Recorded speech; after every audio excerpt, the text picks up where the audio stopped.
Wednesday, August 24th, 2022. I pledge allegiance to the flag of the United States of America and to the republic for which it stands, one nation, under God, indivisible, with liberty and justice for all. What days?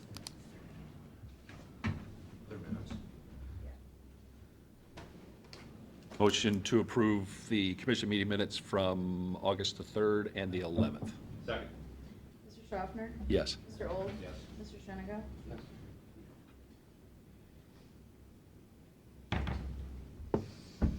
Hank, did you have any comments before we get into investment board? No issues today.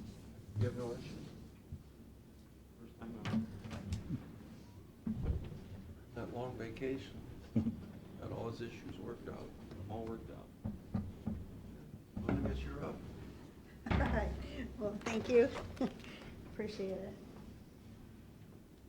Who have you brought with you today? Thank you. I'm sorry, what? Who have you brought with you? Yeah. Yeah? I mean, for the record, who is it? Is that Caleb? Is that Yes. our treasurer? Yes. Oh, I'm sorry. Thanks for coming. Before we start, I'm going to make a motion that we recess the commission meeting and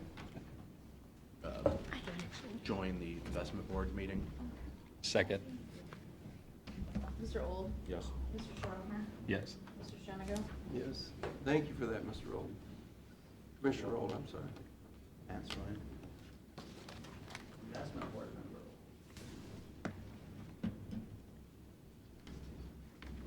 All right, go ahead. Perfect. Thank you. Appreciate always the opportunity for an update on all the great work that Caleb has contributed to with the investment portfolio. So flipping just to page 2, it has been a very active quarter, to say the least. The portfolio of securities now stands at $119 million. During the month of May and June, additional funds totaling $11.5 million were added to the portfolio as Treasurer Stidham continues to monitor and maintain kind of our 80-20 split between cash and investments. Of course, at the end of July, the cash number was rather high due to settlement and tax collections. It was like 139, wasn't it? I was looking for it. Previously, 136. yeah, 136. Total. yeah, much higher. Weighted average maturity on the securities portion is short relative to the midpoint at 2.29 years. The weighted average yield is a 1.30%, which is a significant increase from the 0.97 at the end of last quarter, and that's reflective of the maturities being reinvested at yields on average of over 3% at a 3.09%. The new dollars that were placed into the portfolio were also invested at an average yield of 3.10. So we can certainly see how the reinvestment and the new dollars into the portfolio are significantly adding to the yield, and of course that is translating into a better outlook for the interest income for the county. That's a huge difference. Yeah, where That's a did 50% Where are you seeing that increase. 3% at? I'm not, Oh, it's not, you just tell us. I just Oh, tell you, okay, yes. all right. So you're investing now at 3% Yes, 3% plus. Mhm. on Star Ohio? No, Star Ohio is at a 233, so there's about a 100 basis point difference, And what's almost. the term on the 3%? The 3% is just shy of, right around a little over 2 years. The yield curve is relatively flat. Yeah. So when we look at where the 2-year Treasury is even versus the 5-year, there's a very small difference, and actually the curve is a little bit inverted. When we go out beyond the 5-year, the curve is fully inverted. And that inversion has ranged from around 45 basis points to today, I think it's around 25. So clearly, yeah, the market is pricing in the upward movement expected from the Federal Reserve on the short-term interest rates, but flattening out when we look at the longer-term view. So looking at the maturity distribution, we have 27.5 million maturing within a year, of which a little over 10 million is maturing in the next quarter, so that represents 9% of the total portfolio. The average yield on the maturities over the next quarter was 0.66%. So again, those securities were purchased in a different interest rate environment than where we are today, because as we're looking at reinvesting those funds, we would estimate that we would be reinvesting them to yield around a 3.25%. So a significant impact on the yield, and again, on the interest income, and actually that differential will help to generate on an annualized basis about $270,000 of additional interest income that we would realize then in 2023 and beyond. 270. Yeah, additional. So, on page 4, Yep. is it fair to say if I looked at, it seems like, because you're getting your tax collection in halves, is it fair to say that 156, 195, and 21 compared to 190, 139, and 22, that would be both when you receive tax collection, or I could go back and look at 112, 132 versus 136, 760 today? Mm-hmm. And that's really what is probably fairly increased, about $24,000. Yes, I would say Or 24 for million, million. yeah. Mm-hmm. Yeah, and actually when, I looked at, today, based on an additional $7.5 million was actually moved into the investment portfolio August 16th after settlement had gone out. That puts us back basically to that 20-80% level, where I'm estimating the total cash meaning money in the bank plus money in Star Ohio, of about $30 million, in investments of $127 million, for a total of $157 million. Where, I don't understand. Whereas, Tell me that slower. What is that? I have the exact numbers there. okay, good. So we're at 22,500,000 in cash. We're at 128 million in investment. Mhm. Okay. That's happened And after. is that after you paid your bills? That's after settlement. Yeah. That's- Mhm. Okay. So add those two together is, At 150. We've got 150? about 150 million. Yeah. and why is that compared to the 430.22, 136.760, which is also after you paid your bills? You would have received ARPA, You have 7 million in ARPA, yeah. which is. New, okay, that's new. Yes. Yep, that's one And then I thing. think you've got an increase in fund balances. Okay. So between 430.22, 430, you got ARPA after 430.22? Came in May. Yeah, yeah. Okay. Plus you have mental health board is now on our books, so they could have had additional grants or revenues come in that that's not in prior numbers. Because you're about 13, 14 million more than last April. Yes. Okay.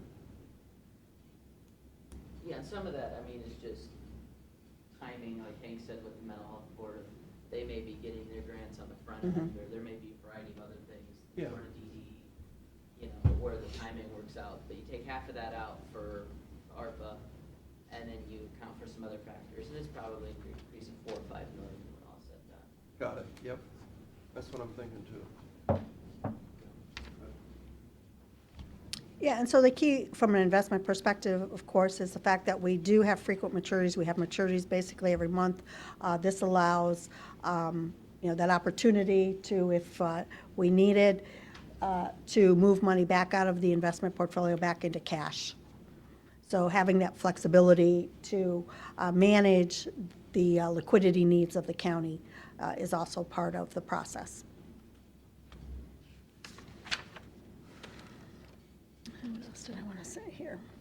So clearly, yes, the county is benefiting from a combination of the higher interest rates, in addition to the reallocation between the cash and investments, and that will clearly have a very positive impact as we finish up 2022 from the income standpoint and go into 2023. So any other questions on the portfolio? If I can make one more note, Eileen. Sure. So one other thing we did recently was a cash flow analysis of our Civista checking accounts. And what we found was the prior treasurer was leaving large sums of cash sitting in like the health department bank account or the DOS bank account. And that money would be, sometimes $1.5, $2 million, and it was just sitting there. So we did a cash flow analysis to see, okay, what do we really need in those accounts, which is really about $10,000 a month is what we need to maintain those. And then all the additional dollars we're now moving into Star Ohio. And so that's an additional about $4 million already that we were able to put in Star that's going to accumulate interest. And that's not even getting into the Eileen side. That's just on our cash side. We can get any money from Star Ohio 24 hours. Right.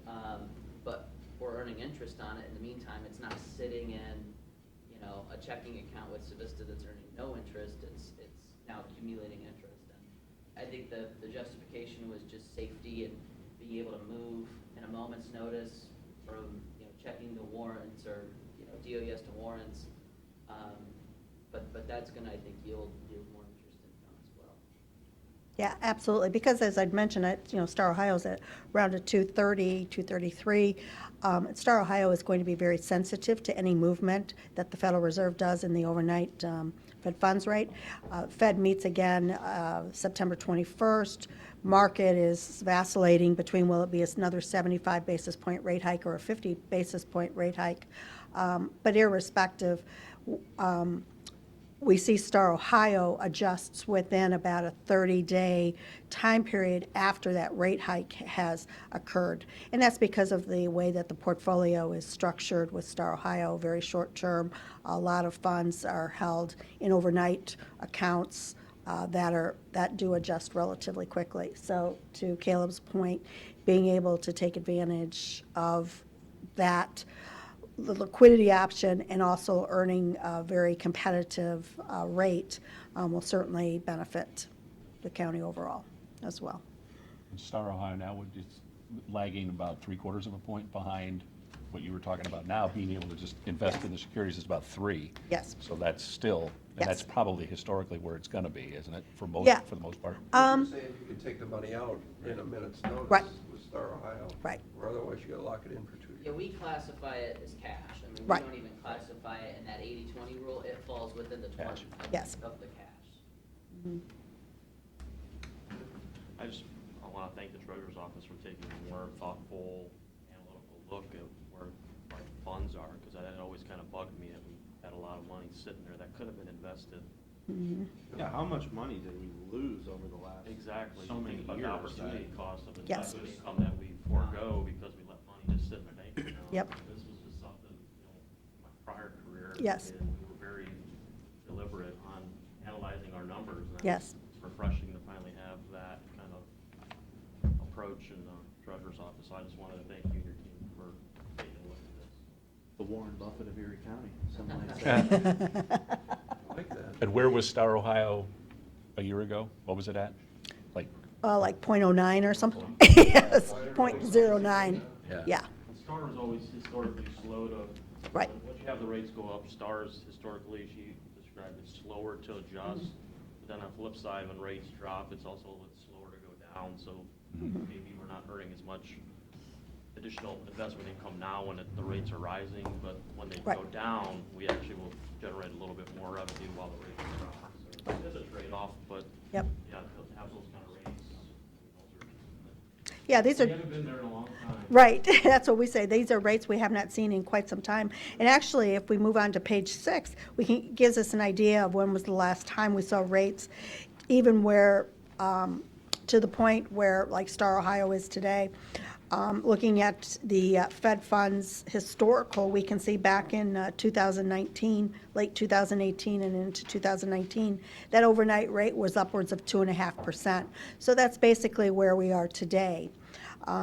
And then if we look forward to the dotted line, this gives us the Fed's forecast, the Fed's guidance from June of where they anticipate will be the appropriate level of that overnight rate over the next few years.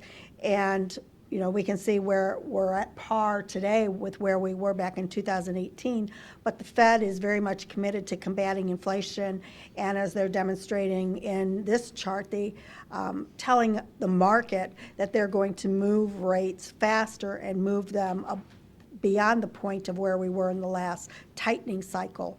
And the expectations are is that that overnight rate will land in that 3.5 to 3.75 to 4% range. So with the Fed meeting again next month, at the end of next month, if they do 50 basis points, that's going to put us in a range of 2.75 to 3%. If they do 75, that gets us to 3% at a minimum, just on overnight rates. And of course, the term interest rates, particularly 2 years and less, will be driven based off of where they believe the Fed how far the Fed will continue to have to raise rates. Versus the longer term, of course, is starting to get a little nervous about the impact on the U.S. economy of higher interest rates. Because clearly, we've gone through such an extended period of time of extremely low rates that we really, I think, have a generation of folks who have not experienced, rates that more seasoned individuals have over their lifetime. So clearly, there's a bit of, perhaps a bit of a shock as well. As we were talking earlier, we do have the Jackson Hole Symposium occurring this week, where Fed Chair Powell will be speaking on Friday. Many times the Jackson Hole Symposium is an opportunity for the Fed to either provide additional explanation for their current monetary policy or start to plant the seeds for changes in monetary policy. We don't envision that there will be any changes that will come out of that symposium, but we do feel that the risk is that the Fed remains committed to their inflation fighting, but it's not enough to keep those long-term inflation expectations anchored where they have been, which has been in that 2.5 to 3% range. And if those long-term inflation expectations begin to drift up closer to where actual inflation is, then the Fed may have to really ramp it up further. And of course, this brings back the thoughts of the Volcker days, when back in the early 80s, it was we're going to raise interest rates to break the back of inflation, and in the meantime, really push the U.S. economy in a rather deep recession. What's your gut tell you as to how long they'll wait? I mean, if we see the main inflation numbers 8-9%, Right. If that doesn't dip, or is there a magic number that if they see it moving in the right direction, maybe they scale back any increases for it, or and how soon do they need to see that? Right, and that's a very good question. I mean, the Fed certainly hasn't set out specific targets for where inflation needs to be in order for them to scale back. But clearly, we can look back historically, and historically, the Fed has raised that overnight rate, pushed it to a point where it is above inflation. So if we were looking at inflation today at 8.5%, that would mean they would be pushing rates up to 9%, thereabouts. But inflation has ticked down a little bit, which provides a little, perhaps, a sign of, things may be starting to react, particularly as we're seeing the consumers start to pull back. And we also have, and the Fed does recognize that, from the time they started raising rates, it generally takes about 6 months for the full impact of those higher rates to really completely be absorbed into the U.S. economy. Yeah, and some of the signs we're seeing of slowdown is, new home sales. We've had 6 months of decline there. We just saw this crazy statistic, which sometimes just blows your mind, but where 1 in 6 consumers is late in paying their utility bills. Well, there's a better one. The tanning salon, 25 to 30% of their credit cards are coming back declined. Okay. Wow. And That's- this is the guy that's got 50 tanning salons. That's your indicator. Yes. That, because they're on that $18 a month or whatever, $30 a month. Right. And if you get that many coming back declined. I think the interest rates is certainly interesting. Right. But I think nobody's talking about the fuel cost that drove the prices to where they are today. Right. To begin with.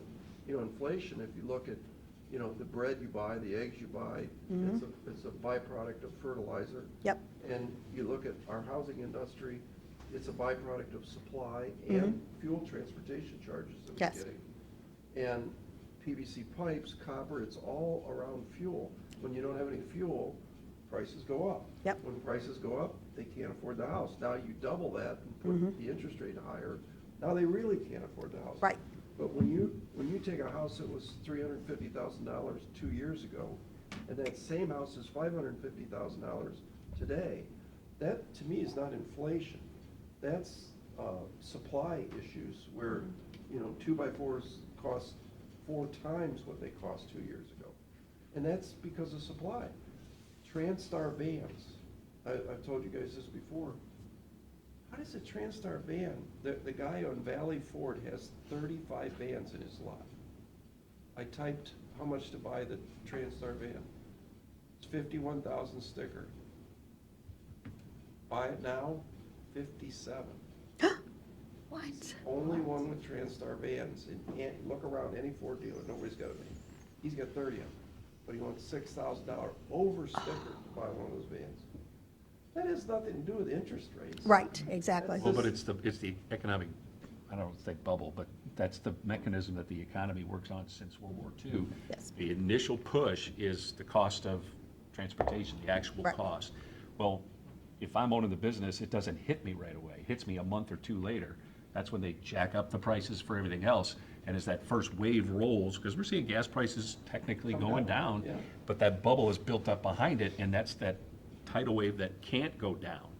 Because now you're gonna get all those different things in there. The people that are, I'm the business guy, and I'm like, of course, I can charge an extra $10 for this whatever. I'm gonna do that until people don't buy it anymore. And I so think then that's it, where you're at. you know, everything I think this comes out of whack. interest rate gyration is irrelevant. I think you should call Jerome Powell and tell him that skip Jackson Hole and come here. Come here and see. The real brain power is on the economy. See, We will talk to them about how much 2x4s cost, and Transtar vans that are made right down the street. street, right. That we can't get You got any in. friends at the Wall Street Journal? We'd like to maybe do this live on WSJ.com. Going. Well, and, you know, I enjoy our talk. yeah, I do too. I think it'd be shared with the world. Yeah, and I think, you know, to Steve's point, right, you know, as we see this, you know, and as you mentioned, you know, the commodity prices drive the cost of the inputs into the goods and services that then consumers spend their monies on. And then, of course, the businesses increase their prices to either, number one, take advantage of shortage of supply, or just to recoup their costs because they have gone up versus, you know, compressing their margins.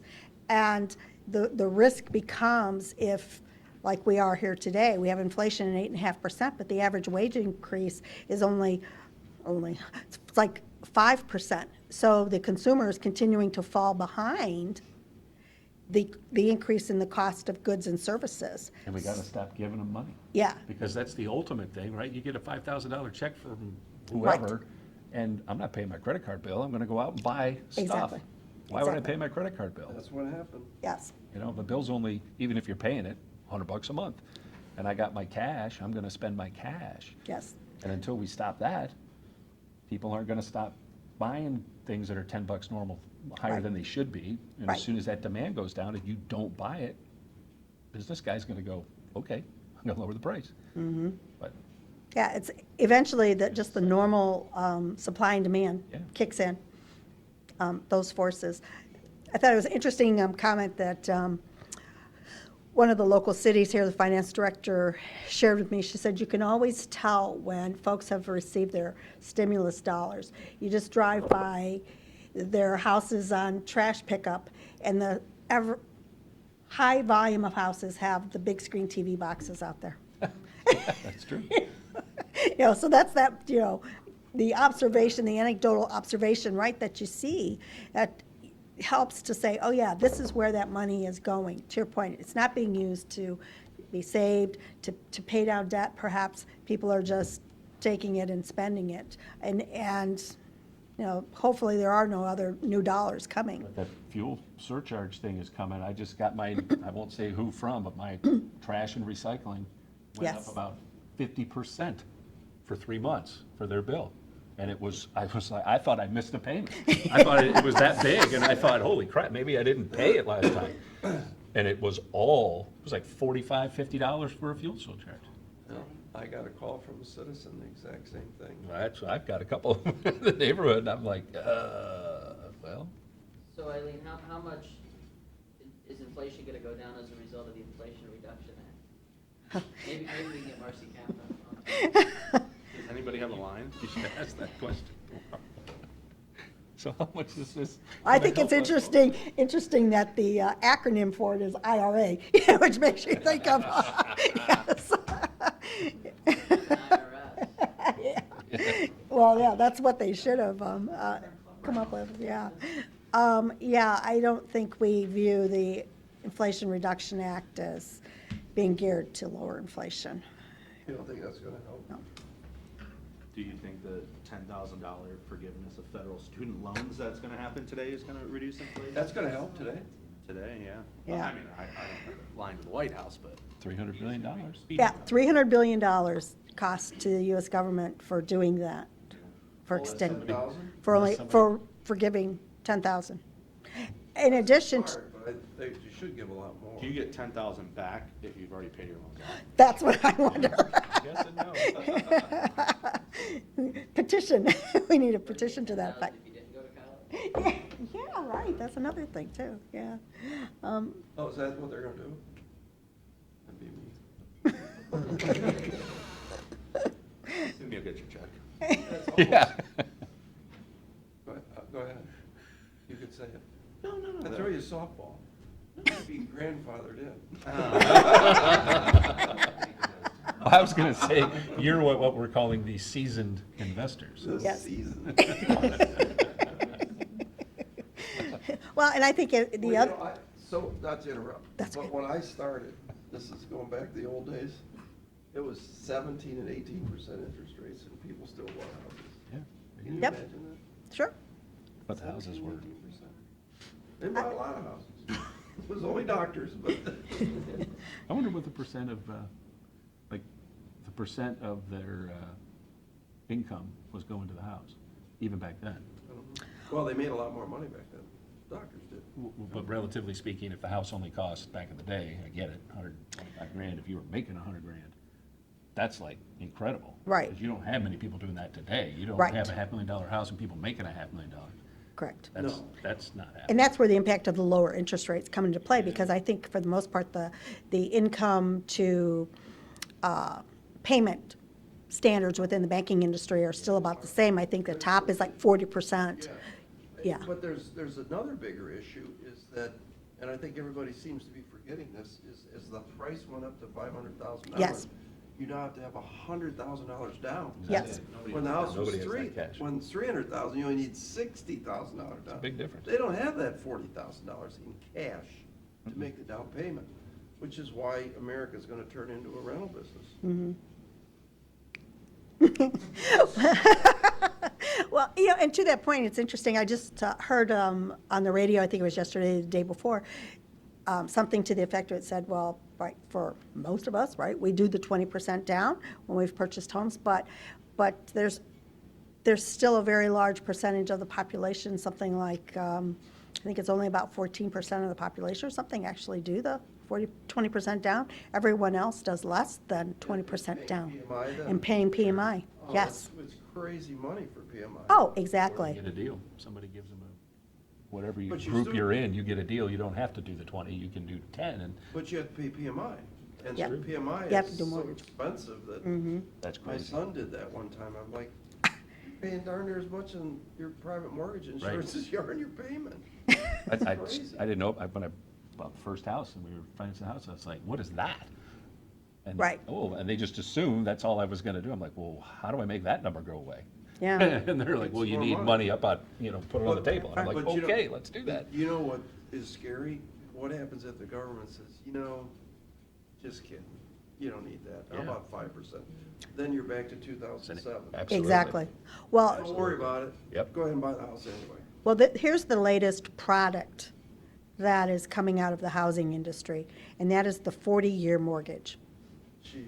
So just like in the old days, it used to be 4-year max on a car loan, and that creeped up to 6 years. Yeah. So a 40-year payment. Now granted, the Fannie Mae and Freddie Mac, that is not considered to be a qualifying mortgage for their purposes for purchasing and then packaging. But they could change that, yes. So these mortgages, these 40-year mortgages are outside of the, you know, I want to say the safer housing financing mechanism, but, That's not a terrible idea. I mean, you'd say, well, you'll never pay the house off, but most people never pay the house Right, off anyway. you're gonna move Right. before you pay it And off. they because most people move. They're Mhm. never gonna actually see the Right. mortgage burden party. But the risk is that if you're, you know, if you're buying your home and entering into a 40-year mortgage when, you know, the price of your home is high, and if the value of your home drops, you're probably Water quick. going to lose your equity at a much, you know, at risk of losing some of your equity versus if you had a, you know, a shorter term, just a traditional 30-year or 15-year mortgage. So, Yeah. Be like a boat or a car then. Exactly, right, you'd be underwater. Mhm. So that's, In most loans, there's a clause in the loan that says that you have to keep a certain debt-to-equity ratio. Right. And you could have a call on that mortgage that says your house dropped, you gotta give us $20,000, we're gonna take your house back. whoa, that must be buried in that 20-page loan document agreement that people don't read, yeah. That's always that case. That's how a lot of builders in the day in 2008 lost their spec houses, because it wasn't just the 80/20, but it was their debt to equity as the house dropped $100,000. Now all of a sudden, the bank's underwater. The bank never gets underwater, Right. so you have to make up the difference. Yeah, so we're certainly, and I would call some interesting times where there's a lot of risk in the U.S. economy, and, you know, we always have to keep in mind that the consumer represents 2/3 of economic activity in the U.S. So as the consumer gets stressed and their financial conditions deteriorate, if wages don't keep up or exceed and allow them to maintain their same level of, you know, spending or their same level of, you know, wealth, then clearly, yeah, that could be very devastating for the U.S. economy. And the reaction to when the economy slips into recessions, deep or not so deep or extended or relatively short, as interest rates drop. So from an investment standpoint, that's why we think it's important to recognize those risks and to balance out the portfolio and taking advantage of locking some of the dollars out a little longer term, but balancing that with keeping some funds short to take advantage of rising interest rates and keeping an eye on really you know, where we see things headed to determine at what point does it make sense to extend a little bit versus keeping the current allocation. Well, it's a complicated world you two live in, but we thank you for all your efforts. Yes, thank you. I know under the leadership of Treasurer Stidham, we're glad to see that he's helping the economy in Erie County up to the tune of $1.5 million. Yeah, Thank you, sir. And no Indian foreign investments.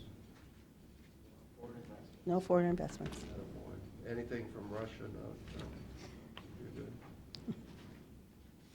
Attaboy. Any other questions? Any other Comments? questions? Good. When does the Fed meet again? September, October? September 21st, 20th and 21st, right. And again, markets going back and forth between 50 and 75 basis point rate hike. Okay, thank you. Thank you. Thank you. Thanks.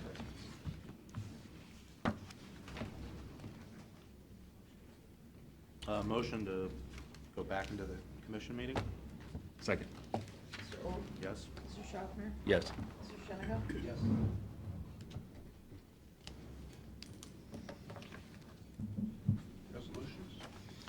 For meeting schedule first, so I'll make a motion to cancel the following meetings. I'll give the dates in September. September 1st, 5th, 8th, 12th, 15th, 19th, 21st, 26th, and 29th. That's the cancel. These are the Yeah. canceled ones. So that's going to be Wednesdays, Wednesday. except the 21st is going to move to a 22nd. Let me look at that. 7, 14, 22, and 28 in September. So the 21st is going to move to when? The next day, Thursday. 22nd. Will that work? Yeah. Second. Mr. Schaffner? Yes. Mr. Old? Yes. Mr. Shenigo? Yes. Motion to reappoint Penny Nixon, Erie County Department of Job and Family Services, to the Ohio Children's Trust Fund for a 2-year term, effective July 17th, 2022. A little late. Second? Mr. Schaffner? Yes. Mr. Old? Yes. Mr. Shenigo? Yes. Motion to award the bid to Compass Minerals America of Overland Park, Kansas for rock salt 2022. Second? Mr. Schaffner? Yes. Mr. Old? Yes. Mr. Shenigo? We're going to have, should I read the whole parcel number and all these with, I think so. I think we did before. Move for adoption resolution, Board of Commissioners, for the purpose of releasing any liens or claims of liens against property now or formerly owned by Scott L. Stipp and Christina B. Stipp, located at 4211 East Old Lake Road, here in Ohio. Tax ID number 01-00925.000 for installment payments for sanitary sewer tap services. Second? Mr. Schaffner? Yes. Mr. Old? Yes. Mr. Shenigo? Yes. I need to get my water ready. Move for adoption resolution, Board of Commissioners, for the purpose of releasing any liens or claims of liens against property now or formerly owned by C. Francis Builders, located at 15004 Canizal Road, Vermillion, Ohio. Tax ID number 12-00745.002 for installment payments for sanitary sewer tap services. Second? Mr. Schaffner? Yes. Mr. Old? Yes. Mr. Shenigo? Yes. Move for adoption resolution, Board of Commissioners, for the purpose of releasing any liens or claims of liens against property now or formerly owned by Mark Shelton, located at 7412 South Depot Street, here in Ohio. Tax ID number 01-01128.000 for installment payments for water tap services. Second? Mr. Schaffner? Yes. Mr. Old? Yes. Mr. Shenigo? Yes. Move for adoption resolution, Board of Commissioners, for the purpose of releasing any liens or claims of liens against property now or formerly owned by David W. Parker and Kathleen L. Parker, located at 4401 Home Gardener Road, Sandusky, tax ID number 33-00959.000. Second? Mr. Schaffner? Yes. Mr. Old? Yes. Mr. Shenigo? Yes. Move for adoption resolution, Board of Commissioners, for the purpose of releasing any liens or claims of liens against property now or formerly owned by Matthew M. Studer and Rachel A. Studer, located at 4319 Home Gardener Road, Sandusky, Ohio, tax ID number 33-00959.003. Second? Mr. Schaffner? Yes. Mr. Old? Yes. Mr. Shenigo? Move for adoption resolution, Board of Commissioners, for the purpose of releasing any liens or claims of liens against property now or formerly owned by Margaret C. Faw and William Faw III, located at 4217 East Old Lake Road, here in Ohio. Tax ID number 01-00764.001. Second? Mr. Schaffner? Yes. Mr. Old? Yes. Mr. Shenigo?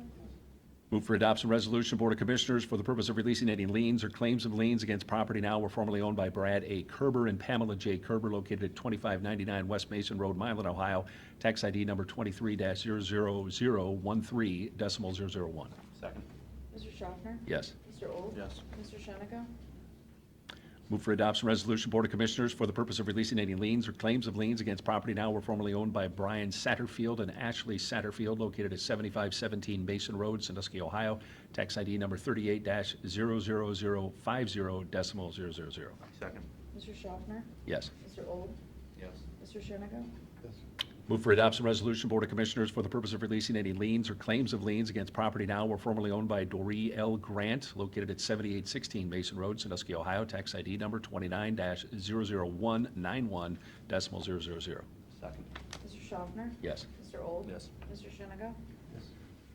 Move for adoption resolution, Board of Commissioners, for the purpose of releasing any liens or claims of liens against property now or formerly owned by Anthony Ross and Wendy Ross, located at 6048 Darrow Road, Berlin Heights, Ohio, tax ID number 01-00598.002. Second. Mr. Schaffner? Yes. Mr. Old? Yes, sure. Mr. Shenigo? Yes. Move for adoption. All. Move for adoption resolution, Board of Commissioners, for the purpose of entering into a grant agreement with the State of Ohio Department of Youth Services. Second. Mr. Schaffner? Yes. Mr. Old? Yes. Mr. Shenigo? Yes. Move for adoption resolution, Board of Commissioners, for the purpose of entering into amendment number 13 with Airmark Correctional Services. Second. Mr. Schaffner? Yes. Mr. Old? Yes. Mr. Shenigo? Yes. Move for adoption resolution, Board of Commissioners, for the purpose of declaring certain Erie County equipment surplus and ordering same to be sold by internet auction. Second. Mr. Schaffner? Yes. Mr. Old? Yes. Mr. Shenigo? Yes. Move for adoption of resolution, Board of Commissioners, for the purpose of declaring certain items surplus and ordering same to be discarded or salvaged. Second. Mr. Schaffner? Yes. Mr. Old? Yes. Mr. Shenigo? Yes. Move for adoption resolution, Board of Commissioners, for the purpose of authorizing the county auditor to make supplemental appropriations and budget modifications. Mr. Schaffner? Yes. Mr. Old? Yes. Mr. Shenigo? Yes. Move for adoption resolution, Board of Commissioners, for the purpose of authorizing the county auditor to make payment to the Erie County Treasurer. Second. Mr. Schaffner? Yes. Mr. Old? Yes. Mr. Shenigo? Yes. Move for adoption resolution, Board of Commissioners, for the purpose of authorizing the county auditor to make a budget modification. Second. Mr. Schaffner? Yes. Mr. Old? Yes. Mr. Shenigo? Yes. Move for adoption resolution, Board of Commissioners, for the purpose of authorizing the Erie County auditor to end the exemption of real property taxes on all parcels currently being allocated to the tax increment financing service agreement dated December 1st, 2007, with Maui Sands Resort Company LLC, Maui Sands Resort Incorporated, Brighton Manor Company, Brighton Sandusky Limited Partnership, Brighton Hotel Corporation, and Scott Emerson, trustee for Mueller Electric Employee Pension Fund. What is that? This is the Maui TIF Oh, okay. being dissolved. Second. Mr. Schaffner? Yes. Mr. Old? Yes. Mr. Shenigo? Yes. Is that it? That's it. Motion to adjourn. Second. Mr. Old? Yes. Mr. Schaffner? Yes. Mr. Shenigo?